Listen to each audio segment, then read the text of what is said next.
खबर शामिल करते हैं शहरी कायद से, जहां जिला कोरंगी PS 95 में खवातीन के लिए बाइक ट्रेनिंग सेंटर का शानदार आगाज कर दिया गया। रुकन सूबे असम्बली सिंध PS 95 जिला कोरंगी पार्लिमानी सेक्रेटरी बराए labour human resource Muhammad Farooq Awan की खुसूसी हिदायत पर पॉलिटिकल एडवाइजर नईम अवान ने Pakistan peoples party women wing PS 95 जिला कोरंगी के ज़ेर एहतमाम खवातीन के लिए पीपल्स बाइक ट्रेनिंग सेंटर की शानदार इफ्तिताही तकरीब में शिरकत की। पॉलिटिकल एडवाइज़र नईम अवान ने कहा कि MPA मोहम्मद फारूक अवान की जानिब से रिफत नौरीन और इनकी पूरी टीम का तहे दिल से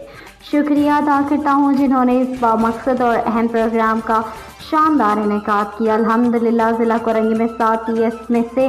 PS 95 ज़िला कोरंगी से इस अज़ीम शान मंसूबे का आगाज़ हुआ है और इंशाअल्लाह बहुत जल्द इसकी शाखें पूरे ज़िला कोरंगी में फैलेंगी। रिफत नौरीन ने रॉयल न्यूज़ TV के चीफ रिपोर्टर कराची जावेद महमूद आराइन से खुसूसी गुफ्तगू करते हुए बताया कि अल्हम्दुलिल्लाह MPA मोहम्मद फारूक अवान ने मुकम्मल यकीन दहानी कराई थी कि वज़ीर आला हुसैन सैयद मुराद अली शाह की जानिब से हर मुमकिन ताउन और वसाइल फराहम किए जाएंगे ताकि ख़वातीन को बाइख्तियार बनाने का ये कारवां मुसलसल आगे बढ़ता रहे।